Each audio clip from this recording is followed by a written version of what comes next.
तो कंटिन्यूटी हमें चेक करके बतानी है किसकी, कोसाइन मतलब कॉस की, ये कोसेक है आपका, सेकेंट मीन्स सेक है और कोटेंजेंट मीन्स कॉट है ये। तो इनकी कंटिन्यूटी हमें चेक करनी है। तो इसका पिछला वीडियो बन चुका था जिसमें मेथड नंबर 1 हमने सीखा था। अब इसी क्वेश्चन को हम दूसरे मेथड से कर रहे हैं, इसमें सेकंड मेथड से। तो मेरे अकॉर्डिंग तो आपको दोनों ही मेथड आने चाहिए, दोनों ही मेथड सीखने चाहिए, क्योंकि इसके भी कॉन्सेप्ट, इस मेथड के भी कॉन्सेप्ट आपको आगे क्वेश्चंस में हेल्प करेंगे। और जो पिछला था वो तो आप जानते ही हो, पूरी तरह से हमने कंटिन्यूअस का ही यूज किया था उसमें। तो इस मेथड में हम सीखेंगे कि यदि हम एक शॉर्ट में आपको समझाएं तो हम समझा सकते हैं कि इफ दो फंक्शन है आपके पास f(x) और एक दूसरा मान लेते हैं हम g(x), और दोनों ही फंक्शन क्या है, कंटिन्यूअस है। दोनों ही फंक्शन क्या है आपके, कंटिन्यूअस फंक्शन है। यदि f(x) और g(x) कंटिन्यूअस फंक्शन है तो हम कह सकते हैं कि f(x) और g(x) का यदि हम सम कर दें या फिर डिफरेंस निकाल दें या फिर इन दोनों का प्रोडक्ट कर दें और या फिर इन दोनों का हम डिवाइड कर दें, तो जो कोसेंट आएगा वो, तो दो फंक्शन का सम, डिफरेंस, प्रोडक्ट, कोसेंट या फिर किसी हम कह सकते हैं कांस्टेंट मल्टीपल, किसी कांस्टेंट नंबर से इनका मल्टीप्लाई कर दिया हमने, तो ये जितना भी होता है ये पूरा का पूरे के ना, यदि हम कोई नाम दे दें, नया नाम दे दें, जेड(x) नाम दे दें, तो वो जेड(x) भी क्या हो जाता है, कंटिन्यूअस ही रहता है। ध्यान दे सकते हो आप कि जैसे मान के चलिए एक f(x) है, एक g(x) है, कुछ भी बना दीजिए आप, यहां से लेकर के यहां तक दोनों ही फंक्शन क्या हैं आपके, कंटिन्यूअस हैं इस इंटरवल पे। तो इनका जो प्लस माइनस या जो भी आएगा, एक तीसरा फंक्शन जो बनेगा वो भी क्या होगा, लगातार कंटिन्यूअस ही रहेगा, लगातार वो फंक्शन चलता रहेगा, कंटिन्यूअस ही रहेगा। यही बात है इसमें। अब ये जो तीसरा फंक्शन आया है वो सम करके भी आ सकता है, डिफरेंस करके भी आ सकता है। तो यही चीज इसमें हमें समझनी है। तो हम जानते हैं कि जो कोसेक है वो 1/sin होता है, जो कोसेक है वो 1/sin होता है। ये है कोसेक आपका, ये तो कॉस ही है, कॉस लिखो या cos/1 लिखो, कॉस ही लिख देते हैं, या cos × 1 लिखिए तो प्रोडक्ट हो जाएगा, डिवाइड करेंगे तो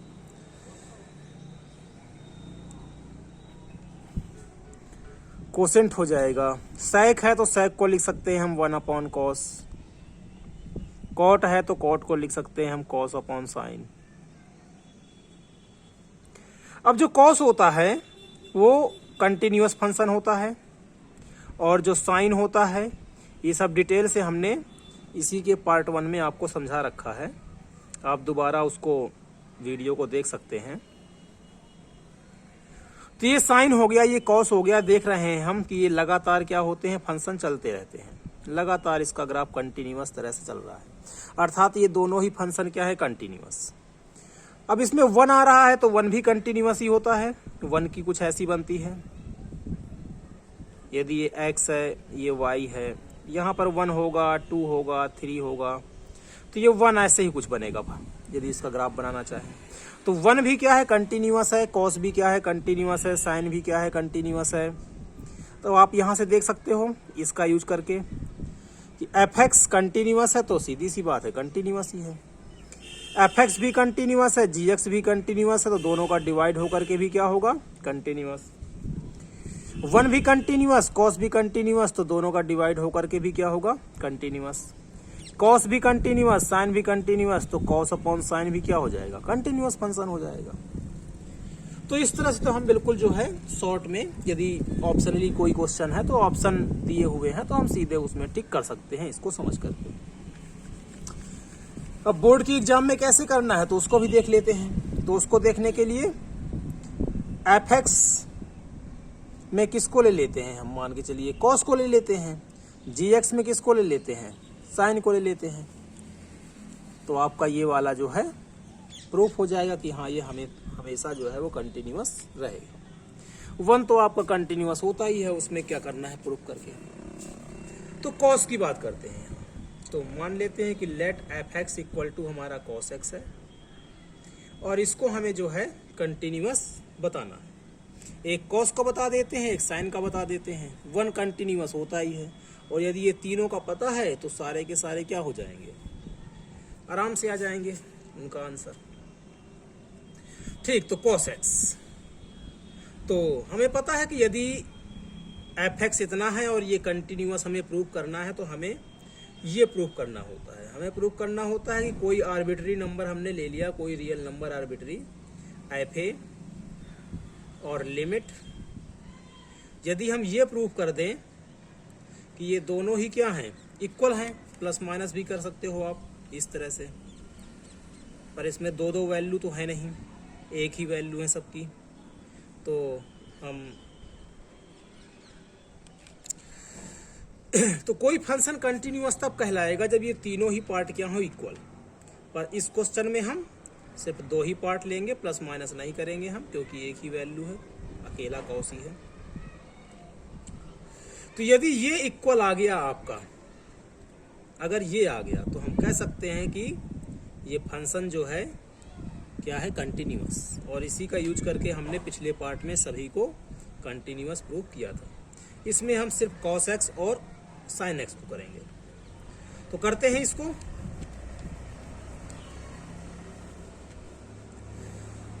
तो हमने मान लिया कि ए कोई आर्बिट्री रियल नंबर है, कोई सा भी आर्बिट्री रियल नंबर हो सकता है या रियल वैल्यू है, कुछ भी लिख सकते हो आप। तो यदि हम एफ ए फाइंड करना चाहें तो सीधी सी बात है, एक्स हटेगा और ए लगेगा। अब हम limit X tends to A F X करेंगे, जिसमें एफ एक्स क्या है, तो कॉस एक्स है।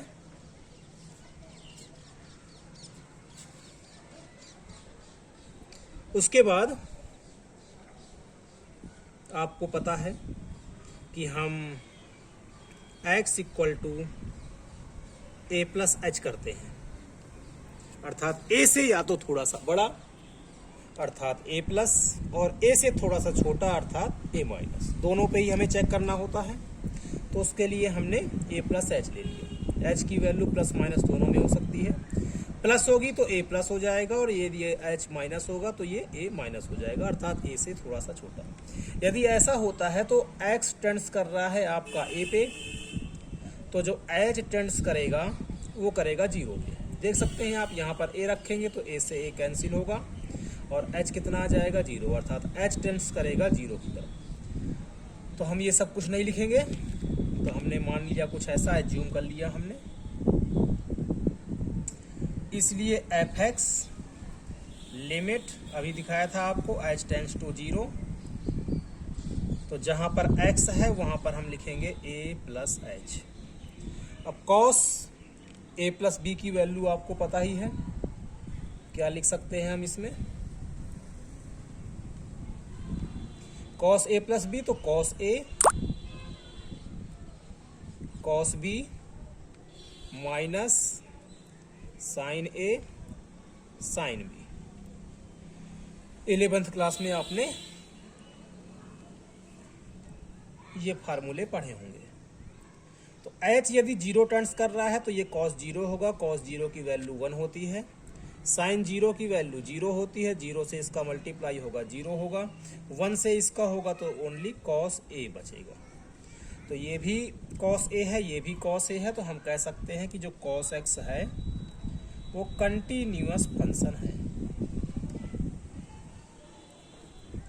और सभी वैल्यूज पर, कोई सा भी रियल नंबर ले लीजिए सभी पर।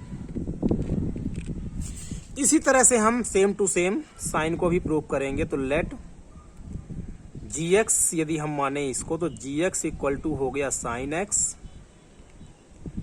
फिर से वही a आर्बिट्री नंबर है तो F A equal to sine x हटेगा a आएगा, फिर से वही लिमिट पे, तो limit x tends to a gx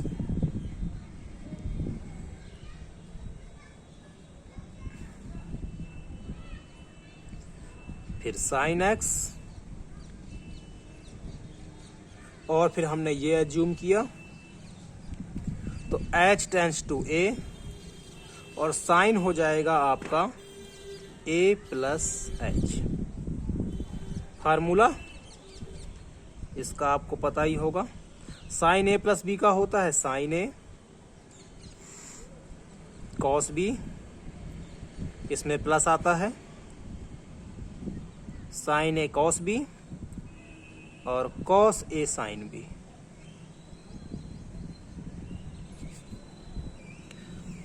h 0 की टेंड्स करेगा तो कॉस 0 1 आएगा, साइन 0 0 होगा, 0 से ये 0 होगा, 1 से साइन का मल्टीप्लाई करेंगे तो साइन है। यहां भी साइन है, यहां भी साइन है, तो हम लिख सकते हैं कि sine x is continuous function.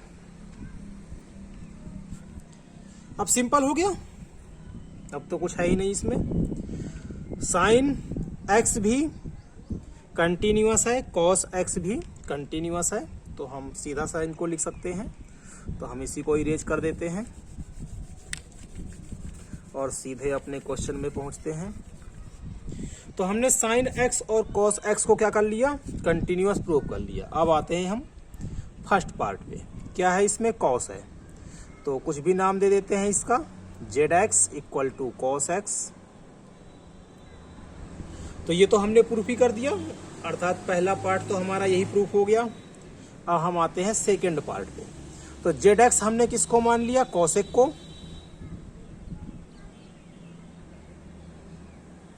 Cosec x है, जिसको हम क्या लिखेंगे 1 अपॉन साइन,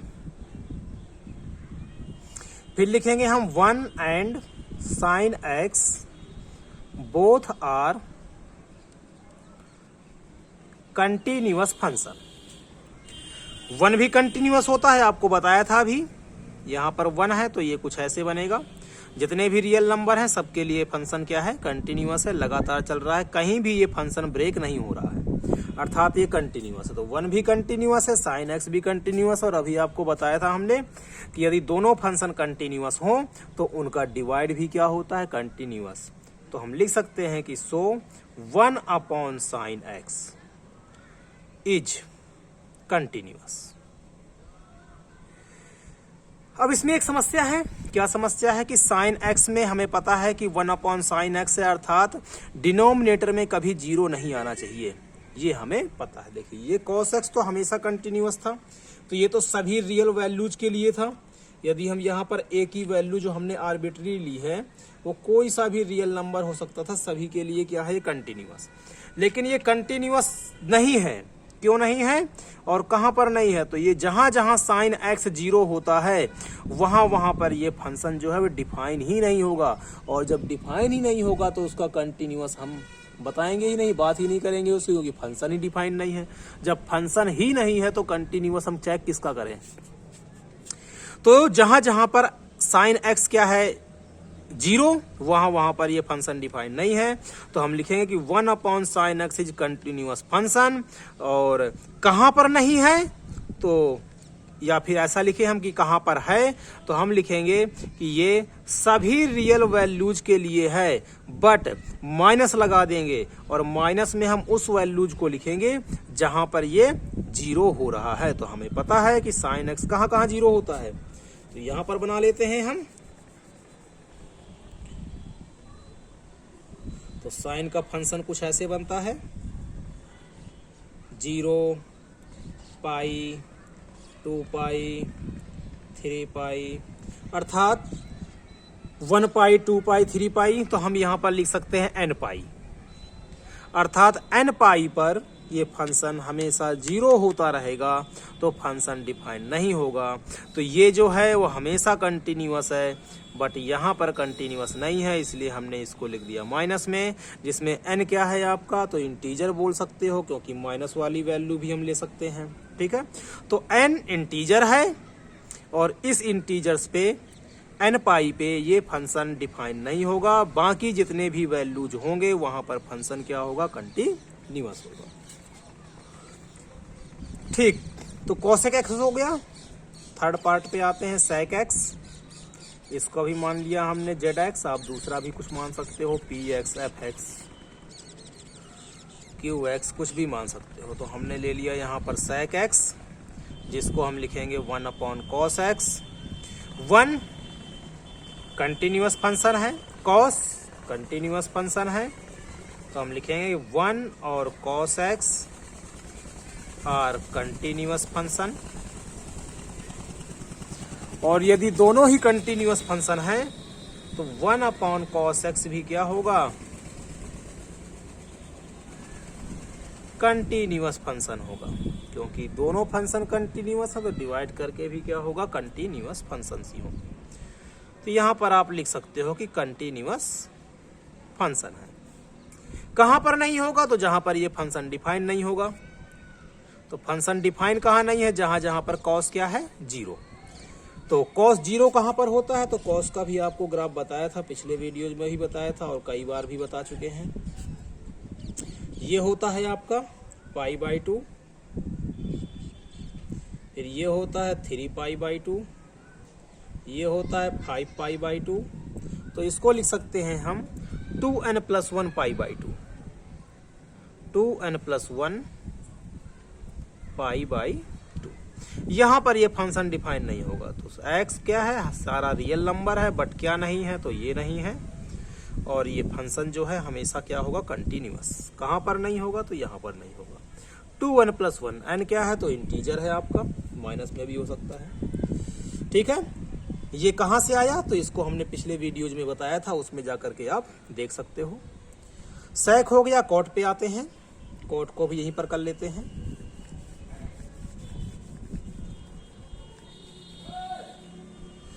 तो फोर्थ पार्ट 1 2 3 4 फोर्थ पार्ट है ये। तो यहां भी हमने मान लिया कि ये zx है। क्या है ये, तो cot x है। cot x को क्या लिखेंगे, तो cos x/sin x, cos x/sin x। तो cos x and sin x both are continuous. और यदि दोनों कंटिन्यूअस हैं तो उन दोनों का डिवाइड जो होगा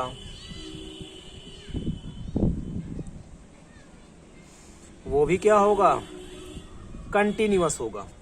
कहां नहीं होगा, तो जहां पर ये sin x डिनोमिनेटर को 0 नहीं होना चाहिए। तो जहां जहां पे डिनोमिनेटर 0 है वहां वहां पर ये फंक्शन ही डिफाइन नहीं होगा। तो sin x 0 कहां कहां आ रहा था, तो ये रहा। अर्थात इसका हमने निकाला था, कितना बताया था, n पाई। तो n पाई पर ये डिफाइन नहीं होगा। तो n पाई को कर देते हैं हम माइनस। तो x की सभी वैल्यूज पे ये फंक्शन कंटिन्यूअस है। n पाई लेना ही नहीं है क्योंकि वहां पर ये फंक्शन डिफाइन ही नहीं हो रहा है। कुछ और समझना है तो पिछले वीडियो इसी के पार्ट 1 पे आप जा सकते हैं। n कैसे आया, n को तो समझा सकता हूं मैं। ये 1 पाई है, ये 2 पाई है, ये 3 पाई है। तो ऐसे नंबर्स को कैसे लिख सकते हैं हम, n पाई लिख सकते हैं, जिसमें n की वैल्यू 1 रखोगे तो ये 1 पाई हो जाएगा, n की वैल्यू 2 रखोगे तो ये 2 पाई हो जाएगा, n की वैल्यू 3 तो ये 3 पाई हो जाएगा, 0 रखेंगे तो 0 भी हो जाएगा। 0 पर भी साइन क्या होता है, 0 होता है। ये कैसे आया, तो हमने AP से भी निकाला था और जनरली आप जानते भी हो कि ये सब क्या है, 1 3 5 2 का तो हमने 2 लिख दिया। और 1 3 5 ये सब क्या होते हैं, तो ये सब ऑड नंबर होते हैं। और ऑड नंबर को हम कैसे रिप्रेजेंट कर सकते हैं, तो ऑड नंबर को हम 2n+1 या 2n-1 से रिप्रेजेंट कर सकते हैं। तो वही लिख दिया हमने। बाकी और डिटेल चाहिए तो पिछले वीडियोज में आप देख सकते हो।